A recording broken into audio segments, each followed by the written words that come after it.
Halo Sobat Harjo, kita bertemu lagi dalam Beyond the Title, sebuah program yang menggali sisi personal dan filosofi seorang pemimpin. Fokusnya bukan pada angka atau sebuah kebijakan perusahaan, melainkan pada sebuah karakter, prinsip hidup, dan bagaimana seorang narasumber ini memaknai tanggung jawab sebagai seorang nahkoda di industrinya.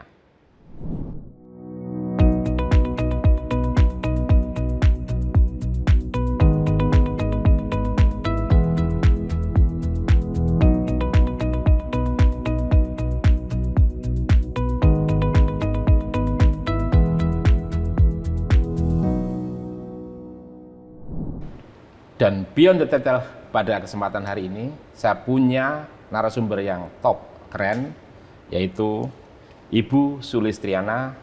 Beliau adalah Vice President PT Bank Mandiri Area Yogyakarta. Selamat pagi, Bu. Selamat pagi, Pak Anton. Sehat ya? Ceria sekali, Bu, hari ini. Semangat, G. Semangat, semangat. Bu Sulis ini mengawali karir di Bank Mandiri kurang lebih tahun 99 ya.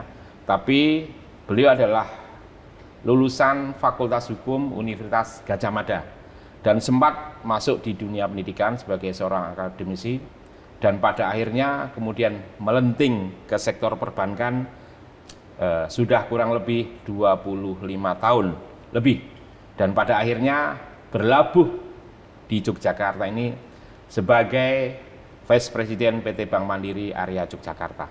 Dan kita akan kupas seperti apa inspirasi Bu Sulis, tips-tips apa yang akan diberikan untuk mengelola Bank Mandiri Area Yogyakarta ini. Bu, saya akan tanya yang agak-agak serius nih, ya Bu ya. Siap.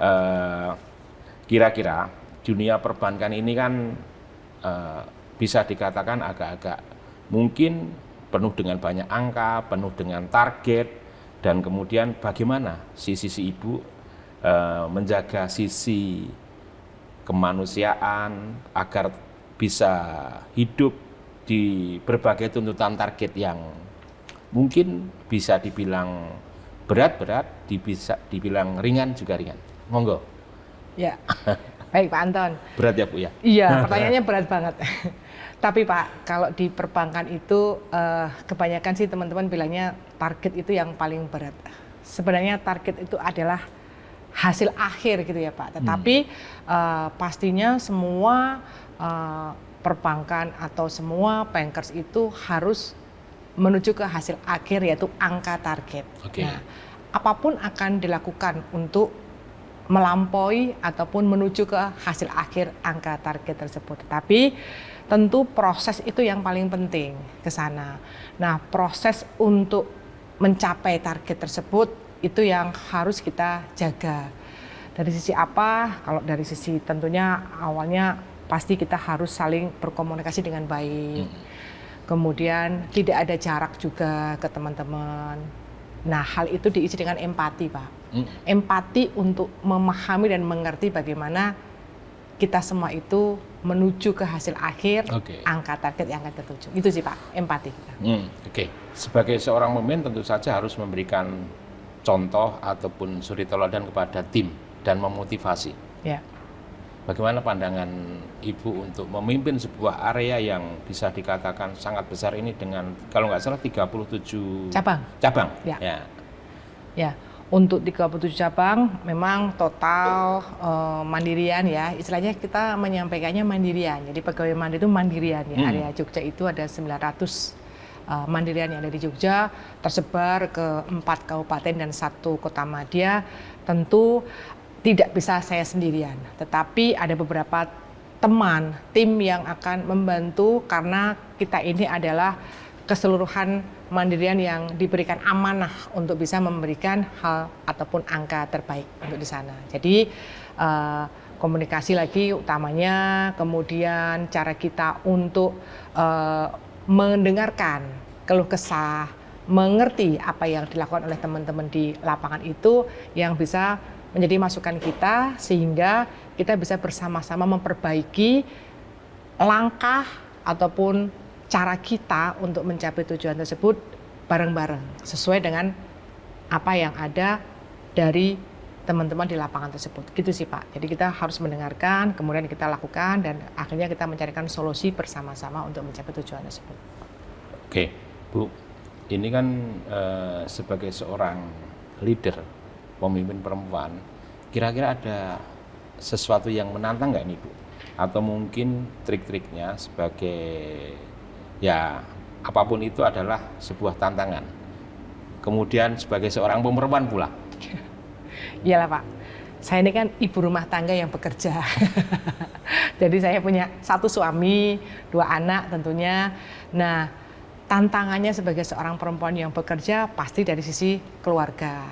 Jadi bagaimana kita bisa memanage keluarga dengan baik. Baik tentu ukurannya berbeda-beda setiap orang atau setiap perempuan. Jadi saya juga harus memanage anak saya tentunya, kemudian suami, keluarga, dan pastinya setelah kita bisa memanage keluarga, memanage tim yang ada di kantor. Yang tadi saya sampaikan, tim kami di kantor ini memang besar dan banyak. Nah, di situ adalah bagaimana cara kita juga bisa menerapkan cara memanage keluarga dengan baik, tentunya kita juga bisa memanage tim dengan lebih baik lagi. Nah, itu kombinasi-kombinasinya. Ada nggak filosofi yang Ibu pegang yang barangkali mungkin tidak pernah Ibu temukan dalam buku ataupun pelajaran di bangku kuliah barangkali? Filosofi kepemimpinan. Oh, filosofi kepemimpinan ya. Nggak tahu ya Pak Anton ya, kalau saya tuh kok menjadi orang yang selalu bersyukur. Oke, gitu ya. Ya. Jadi kalau selalu bersyukur itu kita akan bisa memandang lebih lebar lagi, lebih luas lagi pada saat kita merasakan syukur atas nikmat, syukur atas apa yang telah diberikan dari Tuhan Yang Maha Esa tentunya ya kepada kita semuanya, itu akan meningkatkan engage semuanya, mau loyalitas kita ke perusahaan, mau kita juga berteman dengan sesama teman-teman kita ataupun ke tim yang ada di kantor gitu lah. Jadi rasa syukur tuh yang pertama kali. Jadi itu nggak ada. Saya kan cari apa ya, kadang-kadang kita tuh mencari apakah dari disiplin ilmu yang memang harus bagus dan sebagainya. Tapi kalau tidak didasari oleh rasa syukur tadi, ya itu menurut saya tidak kokoh dan akan. Itu kuncinya Bu ya.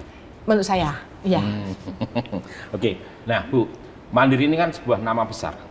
Bagaimana Bu Sulis ini memaknai kata mandiri dalam perjalanan karir pribadi Bu Sulis sebelum akhirnya benar-benar memimpin Bank Mandiri Yogyakarta ini? Ya, mandiri gitu ya. Mandirian. Ya, dari dulu saya selalu mandiri, gitu. Pak Anton. Ya, saya sudah, ya mohon maaf nih, saya dari kecil sudah mandiri, ditinggal ibu saya. Waktu itu saya 6 tahun sudah ditinggal ibu meninggal gitu ya. Nah, tapi tentunya mandiri dalam artian ini saat ini tuh bukan hanya sekedar nama institusi, tetapi sebuah perjalanan batin gitu ya Pak ya. Jadi sampai dengan titik saat ini saya banyak melewati fase-fase kehidupan yang sampai saya bisa ada di posisi saat ini. Mandiri berarti mengambil peran, tanggung jawab sepenuhnya ke kita. Jadi kalau pada saat-saat tertentu orang-orang itu mengedepankan mengedepankan hal-hal yang memang katakanlah bisa nggak bertanggung jawab, mampu nggak diberikan amanah gitu ya. Nah ini harus kita ambil supaya apapun langkah yang kita ambil ataupun keputusan yang kita berikan kepada orang-orang saat itu, ya semua risikonya harus kita, atau semua tanggung jawab harus kita bebannya kepada kita semua gitu loh. Itu sebagai mandiri seperti itu. Jadi mandirinya itu benar-benar kita itu lakukan dari sisi hal yang paling kecil, sedang maupun yang besar, kita harus lakukan semuanya sehingga latihan-latihan untuk menjadi seorang yang benar-benar mandiri itu akan tercermin. Nah, kebetulan sekarang institusi kami juga namanya mandiri, jadi ya mau nggak mau kita sudah melakukan hal-hal tersebut dan perilaku kita juga. Dan sudah melakukan mandiri sejak kecil ya Bu? Sudah mendarah daging dong Bu? sudah mendarah daging nama mandiri itu.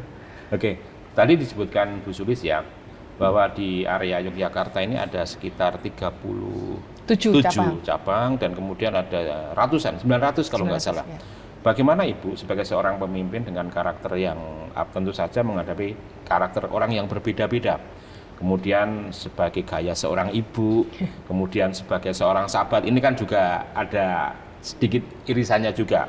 Kemudian bagaimana kemudian Ibu mengelola tim ini bisa mencapai goal. Nah, Iya. Jadi kepemimpinan itu kan bukan soal kita menjaga jarak atau menciptakan jarak, tapi juga benar-benar membangun kedekatan yang sehat. Jadi kata-kata ibu dan sahabat itu memang benar-benar saya cerna gitu ya, sebagai seorang ibu, yang peran saya juga seorang ibu dalam real kehidupan sehari-hari gitu ya.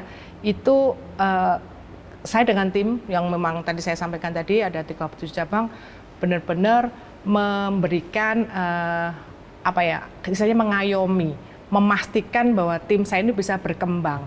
Jadi tidak hanya bekerja saja, tapi mereka juga bisa berkembang seperti anak-anak saya, supaya mereka bisa tumbuh dengan baik gitu ya, sebagai seorang ibu. Tapi kalau sahabat gitu ya, seorang sahabat itu pasti kita harus membuat mereka itu merasa aman dan jujur gitu loh. Kalau mereka tuh melakukan kesalahan, kan mereka tidak akan sungkan untuk menyampaikan beberapa hal kalau mereka melakukan hal yang tidak tepat gitu loh. Nah, sebagai seorang sahabat, mendengar mereka semua itu bisa tidak ada jarak. Tetapi tentunya keseimbangan itu penting ya, hangat gitu ya, hangat pasti, tapi tanpa kehilangan arah gitu loh Pak. Jadi untuk itu teman-teman ataupun tim saya tetap merasa dihargai sebagai manusia, tapi tetap harus bisa memberikan kontribusi yang terbaik secara profesional. Itu sih Pak. Oke, 37 cabang dari utara, kemudian timur, selatan dan barat. Semuanya sudah disapa Bu? Sudah dong, 30. Gitu ya? Dari mana ujung, saja Bu? Ya, di ujung utara itu di cabangnya Pakem. Oke. Cabang Pakem, jauh lah, dekat Gunung Merapi lah di sana. Iya. Di selatan sekali itu ada di Serandakan, dekat Kulon Progo di sana. Kemudian Bantul itu pasti. Kemudian kalau ujung timur atau di sana itu ada yang namanya Karangmojo. Pelayan masih ke sana terus ke timur terus ya Bu ya? Pelayan langsung ke Karangmojo. Kalau ujung barat itu yang berdekatan dan sangat dekat dengan bandara yang baru, Temon. Oh, Temon ya. Ya, itu cabang Temon ada di sana, dekat Purworejo. Semuanya sudah disapa? Sudah, kan sudah. Baru itu Bu. Kalau nggak salah awal Desember 2025. Iya, saya luar biasa loh. Iya, karena sudah karena saya juga orang Jogja gitu ya, istilahnya Japemete gitu loh. Jadi kalaupun lewat pada saat libur, pada saat tertentu ya kita sudah mengerti dan memahami teritorial dari DIY, dan kami pasti akan berhenti dan menyapa teman-teman di sana dari ujung barat sampai ke timur, dari ujung utara sampai selatan. Tapi jangan-jangan kalau Ibu ketemu dengan mungkin teman-teman mandirian yang muda-muda, Japemete nggak tahu nih. Nggak tahu. Japemete nggak tahu mereka. Oke. Sobat Harjo, masih banyak yang bisa kita kulik dari Bu Sulis. Tetap di Beyond the Title, kita akan bertemu sesaat lagi.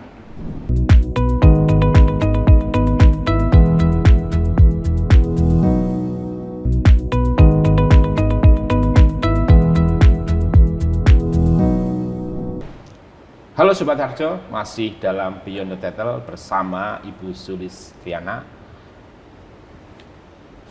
Vice President PT Bank Mandiri Area Yogyakarta. Bu Sulis, saya pengen mengulik lagi nih, kenapa sih alasannya bergabung di sektor perbankan ini? Perbankan ya Pak. Jadi saya itu sejak dulu pada saat sekolah itu nggak tahu kenapa tuh banyak temen gitu loh, banyak temen dari sekolah SMP, SMA, di kuliah juga, sehingga ketemu dengan banyak orang itu sangat senang. Jadi dan kalau saya lihat gitu profesi perbankan pada saat itu ya sebagai customer service itu sangat banyak kesempatan untuk bertemu dengan banyak orang, bercerita dan sebagainya. Dan itu benar-benar terjadi. Sehingga saya pengen sekali masuk ke perbankan gitu ya pada saat itu untuk bisa masuk, terutama saya mencari yang perbankan yang milik pemerintah. Kebetulan waktu itu masih milik pemerintah gitu ya. Jadi saya usahakan ke sana dan ya alhamdulillah sampai sekarang sesuai dengan keinginan saya dan saya menekuni dunia ini dengan istilahnya sungguh-sungguh untuk saya gitu sih. Sudah hampir 30 tahun. Ya, udah lama ya. Saya masuk 97, ini hampir 30 tahun. Nanti 2027 saya 30 tahun. Oke, hampir 30 tahun. Selama di Mandiri mungkin sudah melewati atau penugasan di berbagai wilayah ya. Mana yang paling berkesan? Ya. Kalau teritori atau wilayah ataupun paling menantang barangkali ya Bu ya. Kalau teritori sampai wilayah saya pernah ditugaskan di namanya area Kudus ya. Jadi area Kudus sama dengan di area Jogja gitu ya. Saya di sana membawahi 6 kabupaten dari Jepara sampai dengan Blora. Jadi Jepara, Kudus, Pati, Rembang, kemudian Blora dan juga Grobogan. Nah di situ memang demografisnya sangat challenging. Saya harus muter di 36 cabang di sana gitu ya, dan bertemu dengan beberapa nasabah yang memang ada tersebar di lokasi yang memang jauh. Yang paling teringat itu waktu saya di Blora. Oh itu luas banget itu Blora. Luas banget. Mungkin Pak Anton belum pernah dengar namanya Blora Randu Blatung. Kami ada cabang di sana. Oh gitu ya. Kami ada cabang di sana. Sehingga kalau di sana dan Blora Randu Blatung masuk ke Cepu itu jalannya luar biasa challenging. Jadi karena tanahnya bergerak. Jadi kalau nggak akan bisa tidur nyenyak di mobil kalau situasi seperti itu. Nah di sana sering sekali kelihatan ada hutan gitu ya, hutan jati, hutan ya kebanyakan sih hutan jati di sana. Tapi seringkali terdengar cerita yang lucu-lucu juga di sana. Hati-hati loh, gitu jangan sampai ngantuk. Ini kalau ngantuk tiba-tiba masuk ke tengah hutan gitu sih. Nah gitu ini kami benar-benar tidak ngantuk waktu itu. Harus saling menyapa. Itu berapa tahun di Kudus, Bu? Area Kudus itu? Saya 3 tahun. Dari tahun 2020 sampai 2023. Dan pada akhirnya setelah itu, kalau nggak salah masuk Solo ya? Ya, masuk ke Solo. Kalau boleh tahu antara Solo Jogja? Iya. Mana Bu? Solo Jogja ada KRL. Di Solo saya di satu tempat baru itu saya selalu mencari hal yang baik, hal yang menonjol gitu ya. Nah kebetulan di sana banyak potensi-potensi yang berbeda dari Jogja gitu ya. Di sana potensinya itu potensi pengolahan atau banyak pabrik, hampir sama dengan yang di Kudus, sehingga kalau di Jogja nggak ada pabrik Pak di sini. Tapi tentu di sana banyak belajar mengenai industri pengolahan dan tentunya juga persaingan di sana juga lebih baik lagi untuk pekerjaan. Tapi kalau untuk budaya luar biasa, kita bisa sampai ke beberapa tempat, ada keraton, ada 2 keraton di sana ya, Mangkunegaran sama Kasunanan Surakarta. Itu sih yang keren. Baik, kembali ke sektor perbankan ya, khususnya Mandiri ya. Nah, sektor perbankan ini juga tidak lepas dari digital ya, di mana di sini juga ada yang mungkin ada Livin ya. Yang di situ kita banyak fasilitasnya. Dan kalau Ibu, apakah ada sedikit perbedaan antara di digital ini dengan mungkin dengan sentuhan-sentuhan kita sebagai, ada nggak? Ya, pasti ada. Memang Livin kita ini adalah super aplikasi yang kita kembangkan di Bank Mandiri dengan luar biasa. Layanannya keren ya Bu ya? Iya, saat ini sih alhamdulillah masih yang menduduki peringkat teratas lah untuk Livin by Mandiri tadi. Tapi tentu teknologi yang saat ini kita kembangkan itu bisa mempercepat proses, tapi tidak bisa menggantikan rasa gitu ya. Nah memang tadi yang disampaikan, karena perbankan ini kan penuh dengan sentuhan gitu ya, layanan gitu tetap kita lakukan karena keputusan finansial dari para nasabah dan juga para debitur itu tetap harus bertemu karena nasabah itu membutuhkan solusi, membutuhkan keyakinan. Nah dengan kita datang, kita juga berinteraksi dengan hangat dan tulus, itu pasti akan tetap dibutuhkan oleh nasabah. Nah, maka kami mengedepankan itu Mandiri itu melayani dengan sepenuh hati. Nah, ini tercermin dari sisi teknologi yang luar biasa dan juga dari sisi komunikasi dan juga servis yang solutif kepada nasabah. Gitu sih. Oke. Kalau Ibu tadi menjelaskan kalau amanah sebelumnya di Solo kan di situ banyak industri. Kemudian sekarang di Jogja. Tentu saja medannya juga beda. Ya. Banyak sekali tantangan di sini juga kaitannya dengan pengembangan UMKM. Ya, apakah Ibu juga punya concern atau untuk sektor UMKM itu, Bu?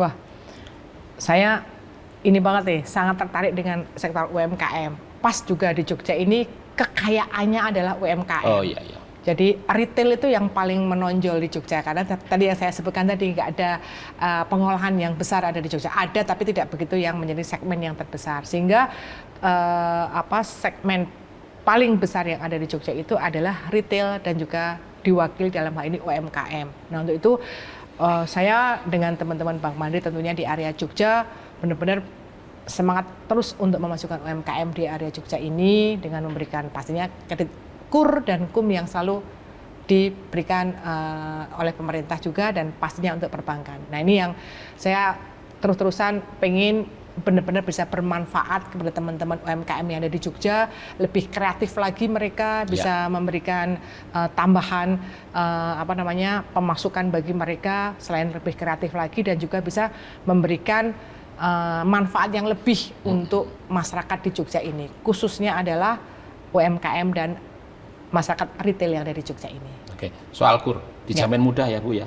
Jamin mudah, pasti jamin mudah lah pastinya. Apalagi untuk UMKM yang ada di Jogja. Artinya tumbuh bersama ya Bu nanti ya? Iya, ya. Pasti tumbuh bersama. Oke, Bu Sulis, kita kembali soal dalam di leadership ya. Jika Bank Mandiri Yogyakarta ini sebuah kapal dan Ibu adalah nahkodanya, bagaimana Bu Sulis menjaga ritme dayung tim agar tetap sinkron dengan ombak ekonomi yang fluktuatif ini? Nah, kalau saya sebagai nahkoda ya dalam kapal itu memang tugas utama saya itu menentukan arah, tapi tidak hanya semata-mata menentukan arah, tapi saya harus memastikan kepada seluruh kru untuk memahami tujuannya itu apa gitu loh. Jadi untuk memberikan pemahaman kepada mereka itu, jadi komunikasi, konsisten dan transparansi itu harus saya lakukan kepada teman-teman supaya mereka tahu tujuannya kemana gitu ya. Nah tentu rasa percaya kepada tim, kemudian mereka para tim itu memegang peran masing-masing, kan masing-masing ada nih peran yang untuk nagih juga ada, peran untuk jualan marketing juga ada, peran untuk ya berbagai macam yang saling mendayung kapal tersebut ada di Mandiri Area Jogja ini. Itu mereka kalau dipercaya mereka akan tetap semangat untuk memberikan hasil yang terbaik. Tapi tentu ombak itu kan ataupun kondisi ini kan tidak selalu baik-baik saja gitu ya, apalagi sekarang gitu ya. Tapi tentu dengan fluktuatif ombak yang ada di laut itu, saya berusaha menjaga ketenangan saya gitu loh. Karena kalau pada saat ombaknya hantamannya besar gitu ya, lah kalau saya nggak tenang, teman-teman pasti juga akan merasa tidak tenang. Jadi itu selalu saya ikutin sehingga energi saya sebagai nahkoda atau pemimpin itu bisa menular ke teman-teman semuanya untuk ketenangannya, untuk kenyamanannya, dan mereka akan terus percaya kepada saya sebagai seorang nahkoda untuk bisa mendayung lebih cepat dan mengarungi ombak-ombak itu. Itu sih Pak. Oke, Bu, apa momen paling mendewasakan Ibu dalam karir Bu Sulis ya, yang bisa mengubah cara Bu Sulis melihat sebuah kegagalan atau hambatan? Ya. Kegagalan atau hambatan yang ada itu kan selalu akan datang ke kita sebagai manusia. Saya pernah gagal dan sering sekali susah sekali untuk menghadapi hambatan-hambatan. Tetapi kadang saya harus memahami bahwa hal ini adalah tergantung dari suatu waktu gitu ya. Ini adalah suatu proses dari kegagalan dan tentunya pada saat gagal tersebut itu menjadi evaluasi saya, merefleksi diri saya supaya nanti tidak akan terjadi lagi. Nah, kami perbankan ataupun bankers itu selalu berupaya dan selalu berpikir untuk antisipasi yang akan ada setiap kegagalan tersebut. Sehingga pastinya akan ada hal yang saya berpikir lebih panjang lagi. Sehingga melatih dari kegagalan-kegagalan tersebut melatih saya untuk bisa mencari beberapa alternatif solusi, beberapa untuk mengantisipasi hal-hal yang perlu kami antisipasi apabila ada hambatan-hambatan yang baru, tentunya itu akan saya sharing ke teman-teman semuanya. Oke. Untuk bisa lebih baik. Pernah nggak selama berkarir di industri ini pernah mengalami sesuatu yang barangkali, ini sangat susah sekali, mungkin bisa diceritakan dan pada akhirnya Ibu mendapatkan solusinya? Iya, banyak hal yang berat yang saya hadapi ya di perbankan ini ya, karena kita berhadapan dengan orang, berhadapan dengan banyak lembaga-lembaga terkait gitu, sehingga pada saat-saat tertentu kita sudah harus memutuskan sesuatu. Salah satunya adalah komunikasi. Okay. Jadi komunikasi skill itu memang benar-benar harus kita pelajari dan juga kita harus bisa melakukan hal tersebut di era-era yang saat ini untuk menghadapi berbagai macam hal yang kurang nyaman di kita. Nah, untuk itu saya pernah, sehingga hanya komunikasi itu yang bisa memberikan jalan untuk bisa menyelesaikan permasalahan-permasalahan yang besar yang saya hadapi. Komunikasi itu penting sekali. Komunikasi. Apalagi waktu awal-awal Ibu mengawali karir di sektor perban ini kan di salah satu garda terdepan ya Bu ya? Ya, di customer service saya di sana. Ya. Pernah nggak misalnya ketemu nasabah yang marah-marah ataupun mungkin sering lah marah-marah dan sebagainya, itu karena miskomunikasi tadi yang awalnya, sehingga tapi harus diurai dari mana asal permasalahan tersebut sehingga nanti lama-lama akan menjadi jawaban, dan kita pasti mencari jalan keluarnya dengan komunikasi dengan atasan, komunikasi dengan teman, komunikasi dengan segmen yang lainnya, dan itu intinya di sana supaya bisa terselesaikan semua permasalahan itu. Oke. Komunikasi ya Bu ya? Ya, komunikasi. Oke. Bu Sulis, saya sedikit mau bergeser sedikit ya. Nah, Bank Mandiri ini kan dalam waktu dekat akan punya gawe. Oh iya. Ya, besok bulan Juni. Nah, Jogja Mandiri Marathon. Nah, bisa di-spill sedikit dong. Ya. Nah, terima kasih Pak Anton. Nah, ini sekalian nih ya. Jadi Mandiri Jogja Marathon atau MJM tahun 2026 ini akan diselenggarakan di tanggal 21 Juni, Pak. Oke. Di Prambanan tentunya. Lari ini atau event ini sudah dilakukan sejak tahun 2017. 2017, ya, oke. Hampir 10 tahun. kali Nah, ya. yang menarik, Ya. sejak tahun kemarin, tahun 2025, itu medali yang didapat itu melambangkan ada 5 sumbu, bukan sumbu filosofi, kalau filosofi kan 3, sumbu sumbu yang dari pantai Laut Selatan, kemudian Panggung Krapyak, kemudian Keraton, kemudian habis Keraton Tugu, dan yang terakhir Gunung Merapi. Ya. Nah, kemarin tahun 2025 itu ada medalinya itu menggunakan laut.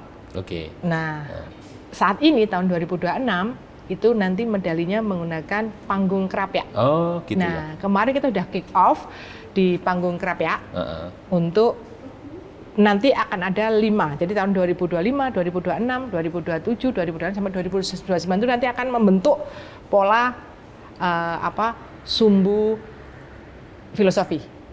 Nah, 5. Sekarang tentunya animo dari para pelari ataupun runner itu luar biasa. Selain tentunya juga tempatnya juga di Jogja, eksotis sama ya, yang tadi ada medali yang memang sudah ada 5 yang akan harus didapatkan sampai dengan tahun 2029 tadi. Nah, jumlah pelari yang sudah masuk di bulan Februari kemarin kita ada award tiket itu 10.000. 10.000. Pelari ada kenaikan dari tahun kemarin itu di angka 9.400 tahun 2025, 2026 10.000, dan nanti untuk 10.000 tadi akan memadati kota Yogyakarta di tanggal 21 Juni, dan luar biasanya 10.000 tiket tadi dihabiskan dalam waktu 13 menit waktu war tiket. 13 menit? Ya, 13 menit. Keren ini ya. Nggak sampai 15 menit untuk tiket tadi, dan kita juga ada pada saat pelaksanaan tersebut juga ada yang namanya mandiri berbagi ataupun sahabat desa. Jadi yang dilalui itu adalah 21 desa di Prambanan dan juga di Klaten. 18 di Kabupaten Sleman, kemudian 3 desa ada di Kabupaten Klaten. Nah, nanti ada sahabat mandiri yang masuk di sana dan kira-kira nanti sebelum event itu pasti akan lebih rame dan insya Allah nanti kita bisa memberikan manfaat kepada masyarakat sekitar yang ada di sana juga, dan tentunya banyak hal yang kita lakukan dari pasar murah mandiri, aksi bersih-bersih mandiri, mandiri bakti kesehatan di sekitar sana. Oke, 10.000 itu yang ikut. Ya. Yang ikut cuman untuk sekedar pasti akan lebih itu, sehingga ekonomi Jogja dan sekitarnya akan bergerak. Betul. Hotelnya terisi, UMKM-nya jalan. Tapi Sobat Harjo, masih banyak yang akan kita kupas dari seorang Bu Sulis ini, tapi kita tunggu jeda berikut ini.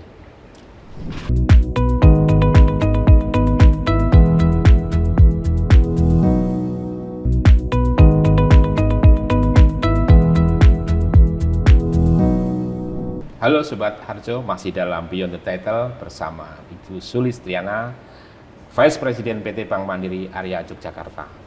Bu Sulis, tadi kita sudah spill sedikit tentang Jogja Mandiri Marathon ya. Ya, tadi 10.000 peserta. Kok saya yakin yang akan datang ke Jogja nanti itu bisa sampai 30.000 atau bahkan 40.000. Ini kan juga akan menyebabkan ekonomi Jogja berputar, bergerak. Betul. Iya Pak Anton, betul banget Pak Anton. Jadi dari tahun ke tahun memang ternyata yang hadir ataupun yang mendaftar itu tadi ada berapa ribu gitu ya, itu dikalikan 3. Jadi crowd-nya itu memang benar-benar terasa, apalagi yang besok itu kan 10.000 yang pendaftar, kalikan 3, ada yang ngajak istri sama anak atau bahkan 4 ya. Katakanlah kita kalikan 3 dan 30.000. 30.000 itu before dan afternya luar biasa dampaknya ke kita di Jogja gitu ya. Jadi dari penginapan, kemudian dari tentunya transportasinya, kemudian pastinya kuliner yang luar biasa. Jadi teman-teman di Jogja ini udah kita siapkan semuanya, kuliner-kuliner yang memang menjadi topnya di Jogja kita siapkan, dan mereka sangat mendukung dengan adanya event Jogja Marathon tersebut, dan mereka udah siap-siap biasanya. Pasti penuh, macetnya udah pasti ya kalau Sabtu Minggu ya. Tapi kulinernya itu udah kita siapkan berbagai macam, dan tentunya tidak hanya ada di Jogja saja. Di tempat di sana juga Race Village-nya juga udah kita siapkan. Di race-nya itu berbagai macam kuliner yang kita sudah siapkan, UMKM kita masukkan ke Prambanan dan mereka bisa beli oleh-oleh sesuai, nggak usah harus datang lagi ke, kalau misalnya mereka sudah terlanjur sampai ke Prambanan mau pulang langsung atau mungkin dia nggak sempat, itu beli oleh-olehnya udah kita siapkan dari semua oleh-oleh yang ada di Jogja. Persiapan sudah matang? Sudah matang, kita sudah mengkurasi. Tinggal gas ya Bu ya? Tinggal gas semuanya, dan itu disambut luar biasa juga antusias oleh para pelaku UMKM yang ada di Jogja. Beneran Pak? Oke. Ini pertanyaan yang paling serius dari saya nih. Iya. Ibu mau ikut yang kategori apa nih? Saya pengennya 10 kilo, tapi dengkulnya mengharuskan saya 5 kilo saja. Oh gitu ya? Iya. 5 kilo, luar biasa 10 kilo ini ya. Nah, kayaknya untuk Jogja Mandiri Marathon ini ada tema tersendiri ya? More than race. Iya. Betul. Maksudnya apa Bu?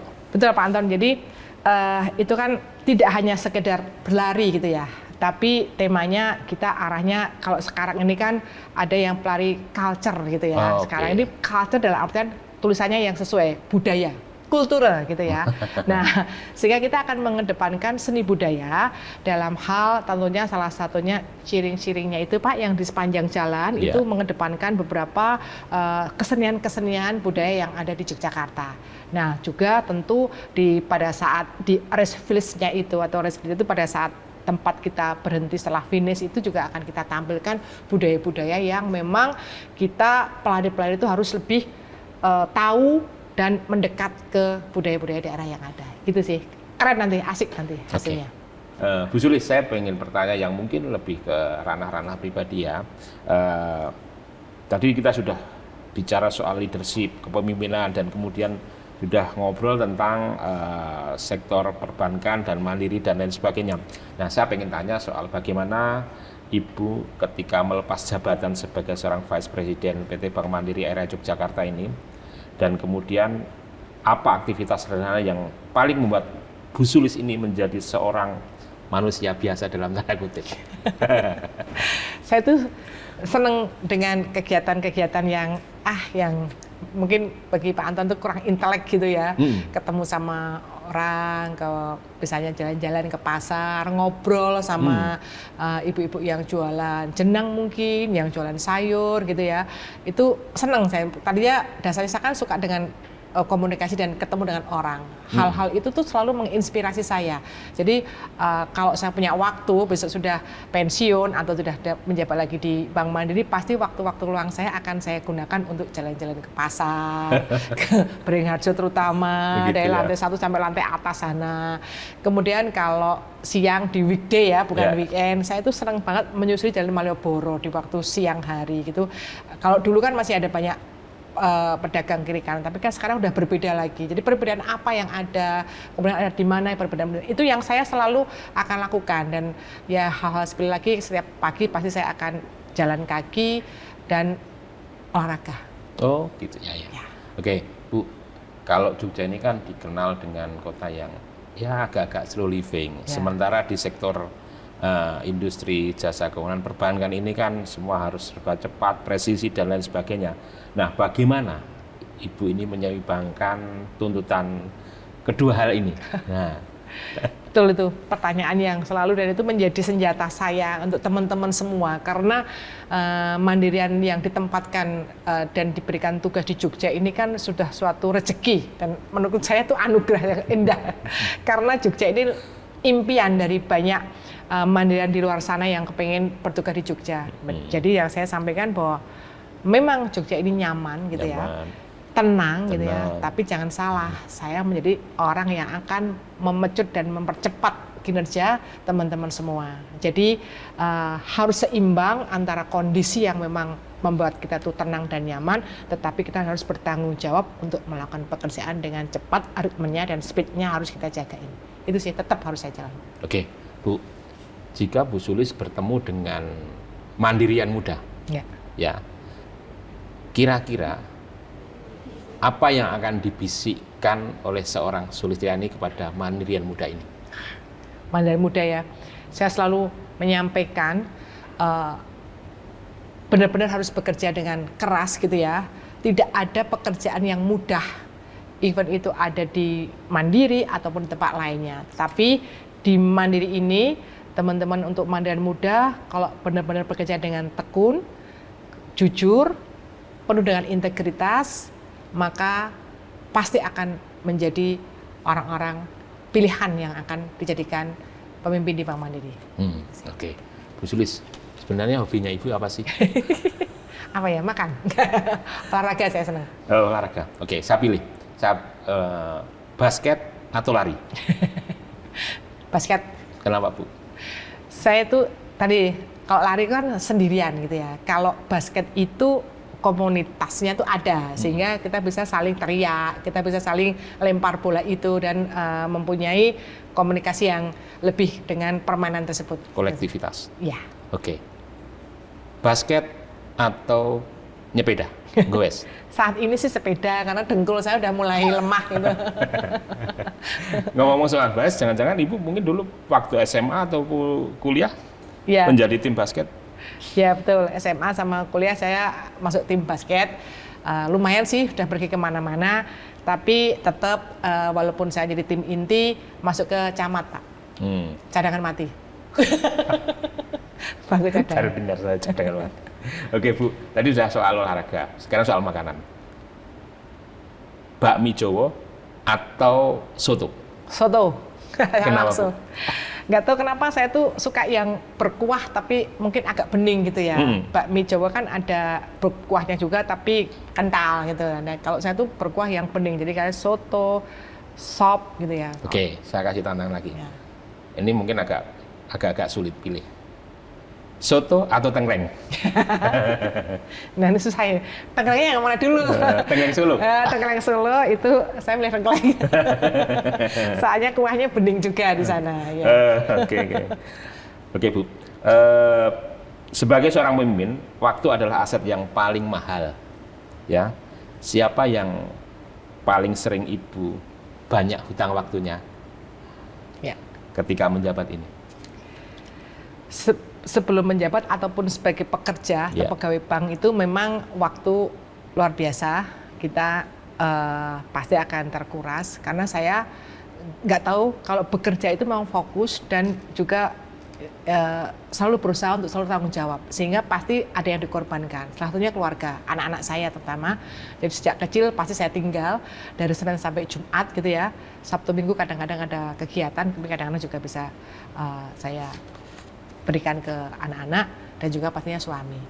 Tapi tentu bisa diganti dengan quality time ya, bukan hanya kuantitas tapi quality time. Itu yang selalu saya ciptakan untuk bisa mengganti waktu-waktu tersebut.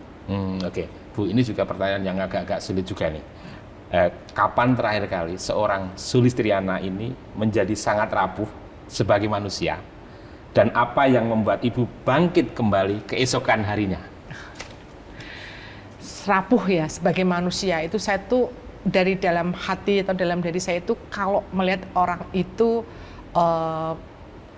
menderita dari berbagai macam menderita, yang tentunya ada di, mohon maaf, di bawah saya yang menderita, yang mendapatkan kesusahan, yang tentu perlu banyak pertolongan dari banyak orang. Nah, itu yang membuat saya tuh rapuh, dan saya tuh orangnya sangat-sangat tidak tega dengan segala hal mengenai kondisi tersebut gitu sih. Nah, untuk menjadi bangkit pasti saya akan berupaya, karena tadi yang saya sampaikan dengan rasa syukur tadi, saya akan berupaya untuk membantu mereka itu, dan tentunya hal itu yang membuat saya itu menjadi lebih bersemangat dan lebih bisa memacu hidup saya ini untuk bisa bermanfaat kepada banyak orang. Oke. Tadi kan Ibu juga sudah menyebutkan kurang lebih 30 tahun, dan suatu saat pasti akan penugasan ini kan selesai. Kira-kira warisan atau legasi apa, khususnya non materi ya Bu ya, yang mungkin paling ingin Ibu wariskan atau tinggalkan kepada mandirian-mandirian ini? Ya, saya tuh membuat teman-teman itu berubah dari sisi mindsetnya, pengertian mereka bahwa apa yang menjadi tanggung jawab dan apa yang menjadi amanah itu benar-benar dikerjakan. Jadi meluruskan mereka ke jalan yang sesuai dengan apa yang menjadi visi dan misi Bank Mandiri itu benar-benar saya fahamkan ke mereka, sehingga kalau mereka paham maka jalannya mereka tuh akan lebih mudah lagi gitu loh. Tapi kan kadang-kadang di era sekarang ini kan banyak sekali gangguan-gangguan ke teman-teman gitu loh, sehingga mereka pasti akan melihat kiri kanan kanannya dan lain sebagainya. Tapi saya memahamkan, memberikan bahwa apapun yang kita kerjakan ini, kalau benar-benar dikerjakan dengan penuh tanggung jawab, fokus, pasti akan membawakan hasil yang terbaik untuk mereka. Dan ini benar-benar saya selalu lakukan kepada teman-teman muda, mandirian muda maupun yang setengah baya gitu ya, untuk mereka lakukan supaya mereka bisa bermanfaat bagi diri sendiri, bagi keluarga, dan juga bagi Bank Mandiri. Oke. Menjadi seorang Vice President PT Bank Mandiri, saya kira ini karir yang tidak mudah. Siapa yang mungkin barangkali orang yang berjasa bagi Ibu? Banyak sekali yang berjasa untuk karir gitu ya. Saya selalu mengucapkan terima kasih kepada seluruh atasan-atasan saya, pimpinan-pimpinan saya selama ini yang mempercayai saya untuk bisa naik step by step sampai dengan posisi saat ini gitu ya. Bagi saya posisi sekarang ini adalah hal yang tidak pernah saya pikirkan. Saya pengennya adalah bekerja dengan sepenuh hati, bekerja bisa membantu banyak orang, keluarga terutama gitu ya. Kemudian juga masyarakat ataupun tetangga kiri kanan, itu sudah cukup bagi saya. Tetapi ternyata dengan semangat itu saya lebih dipercaya lagi untuk bisa mengemban beberapa amanah sampai dengan posisi saat ini. Jadi kalau berterima kasih, saya banyak banget yang bisa saya terima kasihnya, saya nggak bisa mengucapkan saat ini. Banyak banget yang terima kasih. Kalau sosok yang paling mungkin idola, yang kemudian bisa menempa atau membangun karakter seorang Sulistiana sampai saat ini siapa? Sosok untuk apa nih? Figur, selebritis atau figur? Oh, figur ya. Figur ya. Orang tua barangkali? Pasti orang tua ya, tapi kalau figur sih saya tuh seneng dengan tantangan gitu ya. Mohon maaf ya, saya menyebut nama itu Bu Sri Mulyani itu kan orang yang bisa kuat menghadapi berbagai macam tekanan. Nah ini salah satunya saya, kalau saya agak sedikit down gitu, saya langsung lihat, oh Bu Sri Mulyani bisa, Bu SM-nya itu juga bisa tegar menghadapi berbagai macam, apalagi kan sama-sama manusia yang ada di sini, gitu-gitu sih kira-kira. Saya lihat sosok-sosok perempuan-perempuan yang memang bisa menginspirasi saya. Kalau orang tua, apa yang mungkin pesan yang selalu diingat dari orang tua bagi Bu Sulis? Ya, kebetulan saya sudah bapak saya itu dulu pegawai negeri gitu ya, yang benar-benar menyampaikan ke saya kalau dalam bekerja ataupun menuntut ilmu itu jadilah orang yang jujur. Jadi integritas lah saat ini yang menjadi utama, sehingga itu yang terus saya pegang sampai dengan saat ini, sehingga sektor perbankan itu kan memerlukan orang yang memang diminta untuk jujur gitu loh. Jadi jujur dalam segala hal itu yang harus kita pegang teguh untuk bisa menjaga integritas kita semuanya. Itu sih. Oke. Maroon 5 atau Guns N' Roses? Maroon 5. Maroon 5 atau Bruno Mars? Bruno Mars. Lagu yang paling suka apa, Bu? Iya, semua lagu-lagunya itu saya tuh suka dengan iramanya gitu ya. Kalau semua lagu-lagu Bruno saya senang gitu ya. Cuma saya tidak terus harus fanatik dengan satu lagu dan dua lagu gitu. Semuanya saya suka. Cuma kalau yang lagu-lagu di artis Indonesia gitu ya sesuai dengan umur saya gitu ya. Bruno Mars atau Kahitna? Kahitna dong. Yang langsung bisa menyentuh hati gitu ya. Oh gitu. Lagu yang paling favorit apa, Bu? Ya cantik lah paling. Oke.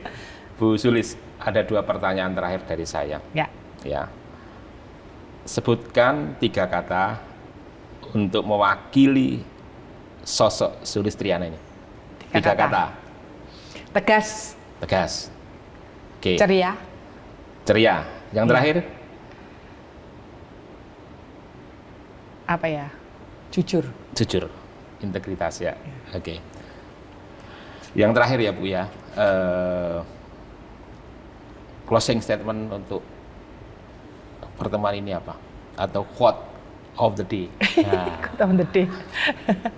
Wah, saya udah terima kasih sekali nih sudah diberikan kesempatan untuk bisa hadir bertemu dengan Pak Anton, dengan Harian Jogja gitu ya. Ini hal yang membanggakan bagi saya. Saya mengucapkan terima kasih. Tentunya bagi teman-teman Mandirian atau teman-teman yang ada di tim saya saat ini tetap harus berjuang dengan kondisi yang ada gitu ya. Semuanya dalam hal bekerja itu tidak hanya yang enak atau nyaman gitu ya. Situasi harus kita adaptasikan gitu ya. Pasti naik turun sehingga harus selalu mau berjuang untuk memperoleh hasil yang terbaik, dan tentunya itu didasari oleh kejujuran, integritas yang ada, dan amanah untuk menjaga tanggung jawab yang sudah diberikan kepada kita semuanya. Itu sih.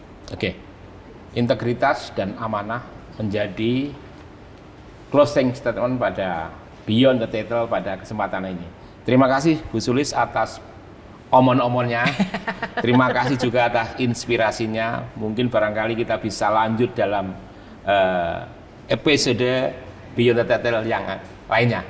Matur nuwun. Terima kasih Bu Sulis. Terima kasih Demikian semuanya. Sobat Darjo, dalam Beyond the Title pada kesempatan ini kita bertemu dalam kesempatan yang akan datang.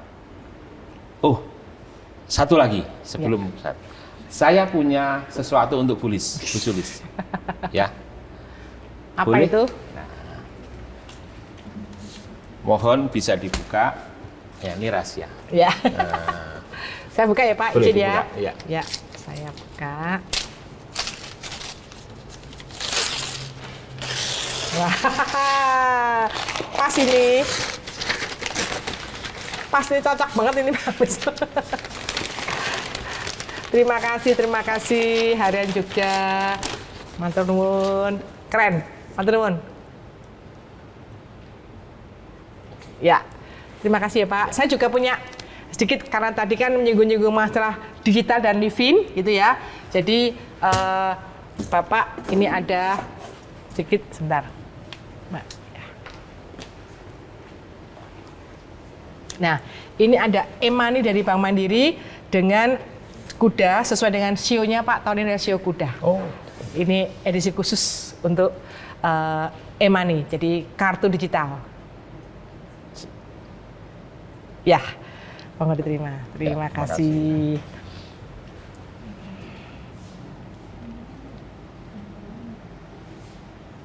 Ya. Matur nuwun, matur nuwun.